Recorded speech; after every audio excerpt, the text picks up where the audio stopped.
Hello everyone, good morning. Hope you all are fine. I am Gani Trivedi, continuing the lecture of SY BCom, Sem 3, Readings of English. We have completed textbook, prelude, and we have also completed the first topic of grammar, that is direct, indirect narration. And we are here in the second topic of grammar, preposition. Preposition એટલે શું? કાલે જોયું.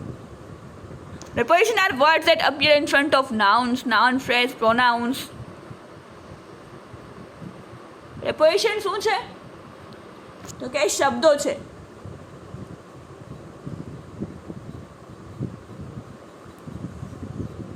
જે noun, noun phrase, pronoun બધાની સાથે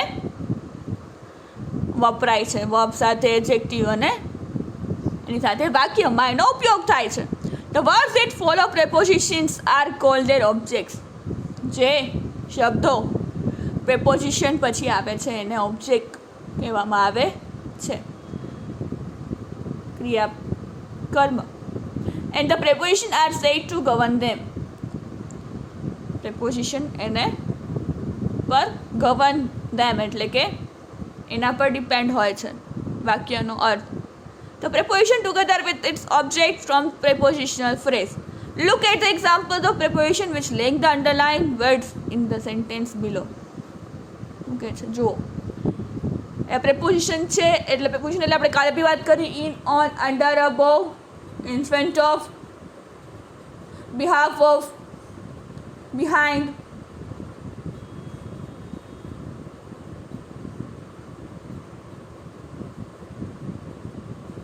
On, in, on, under, above, in front of, behalf of,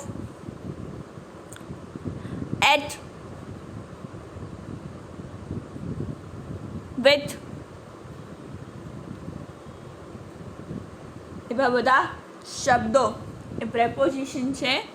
અહીંયા પહેલું વાક્ય આપેલું છે તો કે he smiled at Sanju. smiled at કોની સામે સ્માઇલ કરી તો કે સંજુની સામે. સ્માઇલ્ડ એટ અહીંયા છે preposition છે. Prema kept the pen on the table. ક્યાં રાખી પેન? on the table. ટેબલની ઉપર પોઝિશન બતાવે છે જે શબ્દો વાક્યમાં એને preposition બતાવે છે. પ્રીપોઝિશન યાદ રાખવું હોય તો સિમ્પલ લેંગ્વેજમાં પ્રીપોઝિશન.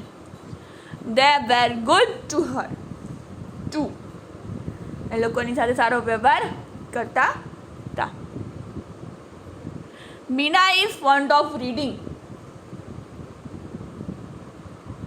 ફોન્ડ ઓફ શોખ હોવો.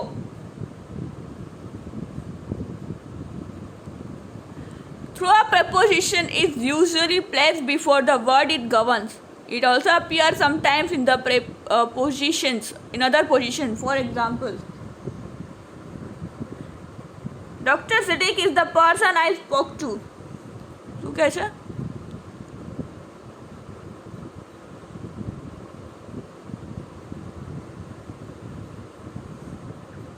ડૉક્ટર સિદ્દીક એવા વ્યક્તિ છે કે જેને મેં વાત કરી છે. What is the documentary on? On documentary કેના પર છે? On. Geeta needed something to wipe the plates with. Something કંઈક એને જોઈએ છે કે જેના લીધે તેનાથી એ પ્લેટ સાફ કરે છે. આપણે જોયું preposition indicates the relationship between two words or phrases. બે શબ્દો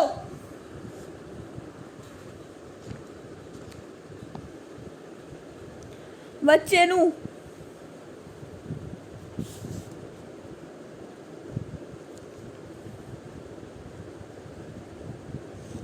કે શબ્દ સમૂહ, ફ્રેઝ એટલે શબ્દનો સમૂહ, બે શબ્દો જોઈન્ટ હોય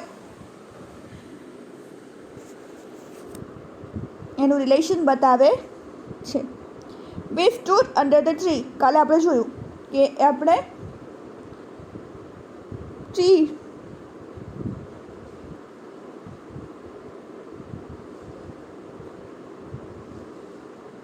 ઝાડના નીચે ઊભા હતા. He fell into a well. એ કૂવામાં પડ્યો. He runs towards me. તેણી મારા તરફ દોડીને આવી. They are in the classroom. ક્યાં છે તો કે in જે ડાર્ક કરેલા છે એ બધા શબ્દો પ્રેપોઝિશન છે. એ આપણે કાલે જોયું. અંદર, into, towards, in, at, without, among, by, with a view to અને on behalf of. પછી આપણે જોયું types of preposition. There are two types of preposition. Simple preposition અને કોમ્પ્લેક્સ અથવા તો જટિલ અથવા તો ફ્રેઝ પ્રેપોઝિશન. સિમ્પલ પ્રેપોઝિશન એટલે કે એવા પ્રેપોઝિશન, એવા શબ્દો that acts like a preposition. જે શબ્દો પ્રેપોઝિશન વાક્યમાં જોતા જ દેખાય આવે કે આ પોઝિશન બતાવે છે, વાહ સિમ્પલ પ્રેપોઝિશન એને જે એક્ટ લાઈક જાણે કે એવો દેખાવ બતાવે કે જાણે પ્રેપોઝિશન છે, એવા શબ્દોને સાદા પ્રેપોઝિશન કહેવામાં આવે છે. At, before, for, upon, since, before, belong, in, towards, with, till, from, on, under, off, up, beside અને across. આ બધા છે સિમ્પલ પ્રેપોઝિશન છે. હવે જટિલ, કોમ્પ્લેક્સ અને અથવા તો ફ્રેઝ પ્રેપોઝિશન. ફ્રેઝ એટલે શબ્દ સમૂહ. A phrase that acts like a preposition, જે શબ્દ સમૂહ છે પ્રેપોઝિશન જેવો લાગતો હોય, જ્યાં ઉપયોગ થયો હોય એને કોમ્પ્લેક્સ અથવા તો ફ્રેઝ પ્રેપોઝિશન કહેવામાં આવે છે. In order to, in front of, in addition to, with, view to, instead of, for the sake of, on behalf of, apart from અને in spite of, આ બધા છે એ ફ્રેઝ પ્રેપોઝિશન છે.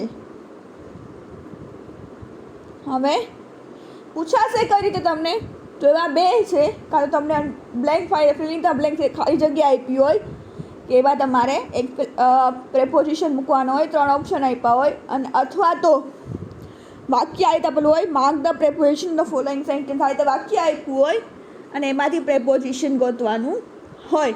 બંને રીતે પૂછાઈ શકે છે. Mark the preposition in the following sentence.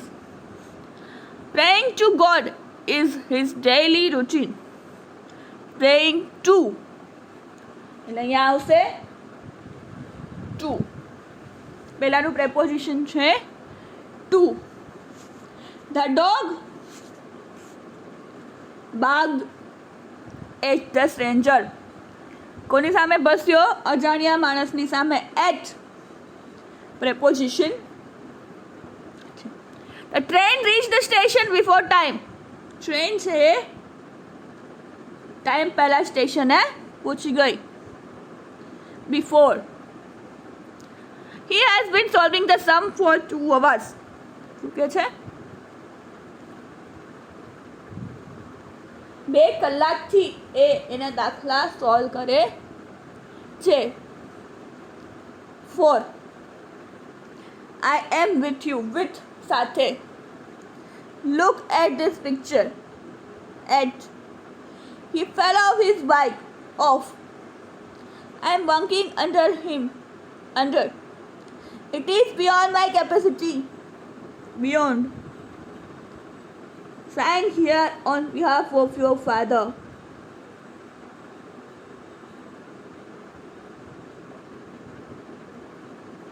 તો આવશે on behalf of. એ છે કોમ્પ્લેક્સ ઓર પ્રેપોઝિશનલ ફ્રેઝ. આ રીતે કાં તો તમારે જે પ્રેપોઝિશન છે એ વાક્યમાંથી ગોતવાનો હશે, તો અહીંયા કાંઈ જગ્યા આપેલી હશે ત્યાં તમારે પ્રેપોઝિશન મૂકવાનું રહેશે. એકોર્ડિંગલી સેન્ટેન્સ જે વાક્ય જે પ્રમાણે છે ત્યાં કઈ પ્રકારનું પ્રેપોઝિશન આવે એવું પણ થઈ શકે કદાચ. અને આ પણ પૂછાય કે વાક્યમાંથી પ્રેપોઝિશન શોધો. It's all about preposition. વાક્યમાં છે શબ્દો પ્રેપોઝિશન એટલે કે પોઝિશન બતાવે છે એ શબ્દો ને પ્રેપોઝિશન કહેવામાં આવે છે. 2 પ્રકારના આપણે પ્રેપોઝિશન જોયા, સિમ્પલ પ્રેપોઝિશન અને કોમ્પ્લેક્સ અથવા તો ફ્રેઝ પ્રેપોઝિશન. સાદા અને જટિલ. સાદામાં ઇન, ઓન, અંડર, અબોવ, બિલો એવા બધા હતા. અને કોમ્પ્લેક્સમાં હતા in front of, on behalf of, in order to, in spite of, in front of એવા બધા એ હતા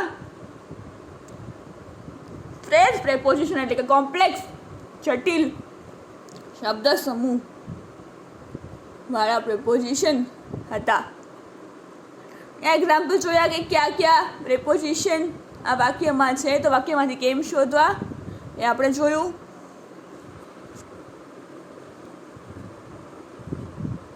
So it's all about today's lecture.